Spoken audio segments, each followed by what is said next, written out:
சீமான் sir தம்பிங்கிற ஒரு கதாபாத்திரத்தை படமாக எடுக்கிறதுக்கு முன்னாடி அவரே வாழ்ந்துருக்காரு.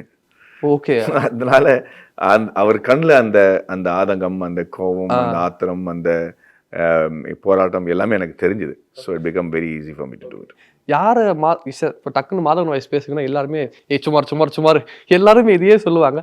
அது நீங்கள் பார்த்துருக்கீங்களா? அதெல்லாம் பார்த்துருக்கீங்களா? பார்த்துருக்கேன். ஐ திங்க் என் ஃப்ரெண்ட்ஸ்லாம் கரெக்டாக விஷயம் சொன்னாங்க. வேற ஒரு நடிகரை நீங்கள் கரெக்டாக மிமிக் பண்ணிடலாம். ஒரு பல ஆக்டர்ஸோட ஸ்டைலையும் குரலையும் மிமிக் பண்ணுறது ரொம்ப ஈஸி. என்னோட பர்ஃபார்மன்ஸை அவங்களால நிறைய பேரால மிமிக் பண்ண முடியாது. கிட்ட தான் வருவாங்களே தவிர அது எக்ஸாக்டாக கொண்டு வர அது ஆமாம், அதான் ஒரு படத்தில் ஒரு சீனில் அவங்களால பண்ண முடியுமே தவிர.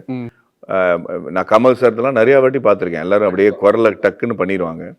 பட் என்னோட ஆக்சென்ட் கொஞ்சம் வித்தியாசமாக இருக்கிறதுனாலையும், நான் என்னோட ஆங்கிலம் கொஞ்சம் வித்தியாசமாக இருக்கிறதுனாலையும் ஐ திங்க் அது ஹிந்தியில் கூட என்னை யாரும் மிமிக் பண்ண முடியாது.